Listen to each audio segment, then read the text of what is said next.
Hazur Sahib today समाचारों में आपका स्वागत है। 1.5 साल बाद खोला गया तखत सचखंड श्री हजूर अबचल नगर साहिब धार्मिक स्थल का मुख्य प्रवेश द्वार।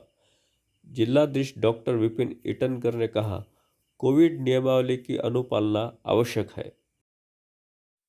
अब समाचार विस्तार से।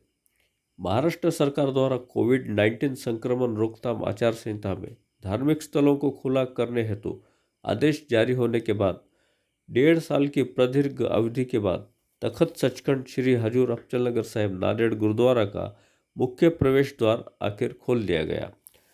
गुरुवार तारीख 7 अक्टूबर 2021 की दोपहर 12 बजने के समय नांदेड़ के जिलाधीश डॉक्टर विपिन ईटनकर, जिला पुलिस अधीक्षक डॉक्टर प्रमोद शेवाली, नांदेड़ महानगर पालिका आयुक्त डॉक्टर सुनील लाहने ने स्वयं उपस्थित होकर गुरुद्वारा गेट नंबर 1 का मुख्य प्रवेश द्वार खोल दिया।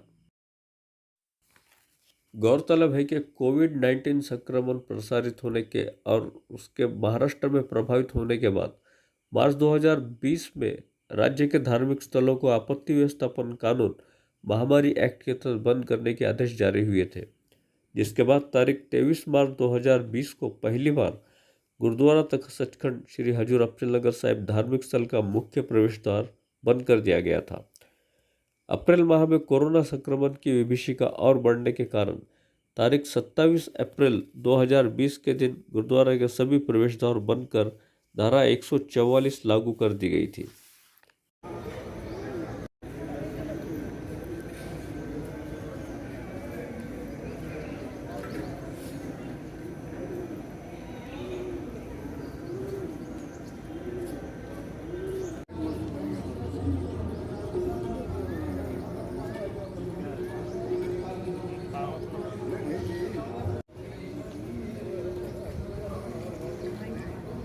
आज दिनांक 7 अक्टूबर से महाराष्ट्र शासन ने सभी धार्मिक स्थल और सार्वजनिक प्रार्थना स्थल को आम जनता के लिए खुला कर दिया है।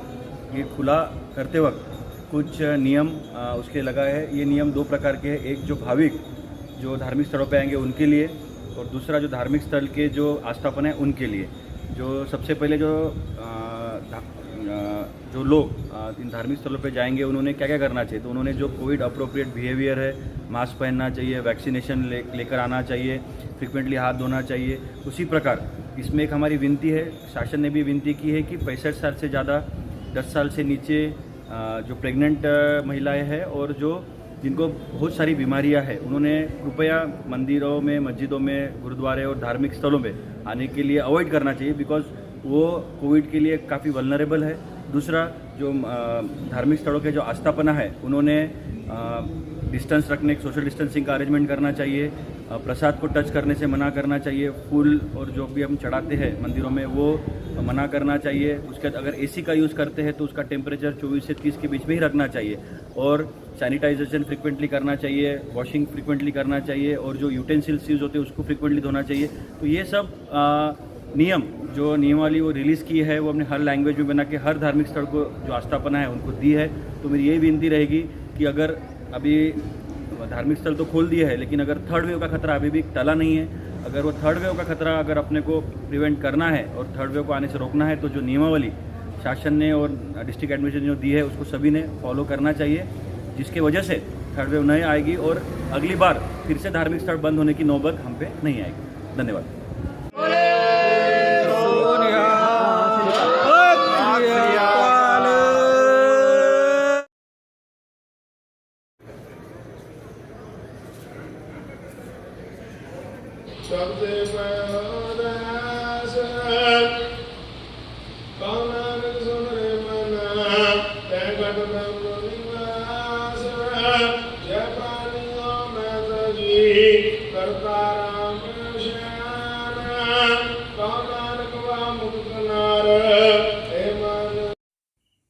डेढ़ वर्ष बाद अब महाराष्ट्र सरकार द्वारा महामारी एक्ट, आपत्ति व्यवस्थापन कानून, महाराष्ट्र पुलिस कानून में शिथिलता बरतते हुए धार्मिक स्थलों को खोलने के आदेश जारी कर दिए गए।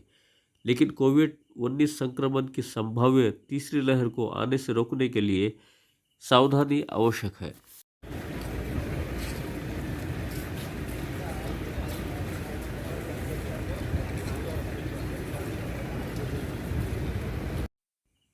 गुरुवार 7 अक्टूबर को जब गुरुद्वारा का मुख्य प्रवेश द्वार खोल दिया गया तब बड़ी संख्या में सर्वधर्मीय श्रद्धालुओं ने गुरुद्वारा के दर्शन किए।